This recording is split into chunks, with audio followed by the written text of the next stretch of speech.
Hey, my name's Peter. I like motorcycles, motorcycle camping. I'm just doing some off-road riding this afternoon.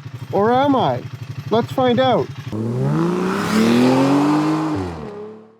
I have to admit that I'm not the most skilled rider, and I don't ride in the most extreme situations, and I never claim to. However, I do talk about off-road riding regularly. But when is a road not a road? I'm not trying to pose a riddle, but I am responding to a challenge I received. Recently, someone commented on one of my videos calling me out for claiming to be off-road when I'm actually riding off pavement. So I wanted to respond. You know, I'm used to being careful about language. I was a school teacher in British Columbia, which is probably Canada's most liberal province. I spent the last 40 years learning to use the correct terminology. I'm okay with that. But let's get real. Once you leave the pavement, you're in a low traction environment and everything changes. There's no dividing line as to where the road ends. And that's my point. I'm posting videos and sometimes I talk about off-road riding. The route may be rough or it may be smooth, but who's to say that's not off-road enough to be called off-road? In British Columbia, we're blessed with a vast network of logging roads, both currently maintained and long abandoned. They're all roads. Some of them still even have names. Basically, every place we go riding used to be a road, but that doesn't mean it is now.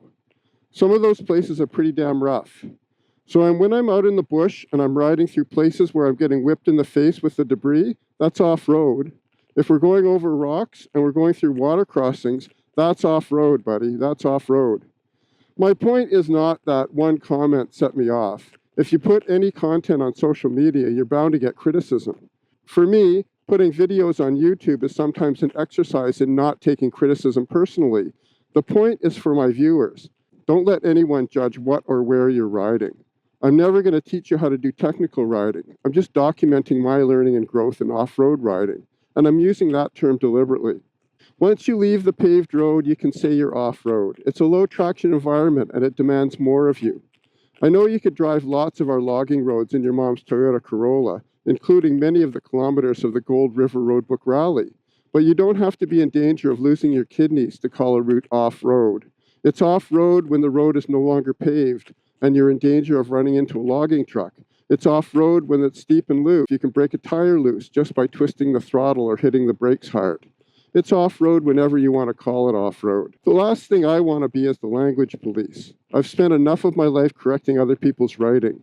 And there are times in life when we should be careful because language changes and acceptable use changes, and being respectful of other people matters. But calling out riders because you don't think they're off-road enough is nothing but a pissing contest. You know, that's the kind of thing that makes people ride beyond their skill capacity. That's the kind of thing that makes you think that you got to keep up with the group or you got to go somewhere else. The whole point of enjoying riding is to ride your own ride. So thanks for listening and enjoy the video. Now go riding wherever you want. And here's a little more of my off-road riding. Take care. Yes, we're right on it. Yes. I've seen stuff like this before. Okay. So I'm not really This stuff. Like, I was looking up ahead of this one. Oh yeah. It must go to the right, but Yeah. This is what happens, and part of this afternoon is going to be a little bit like this, except with more potholes and bear poop. yeah. You want to go ahead? Go ahead. Okay.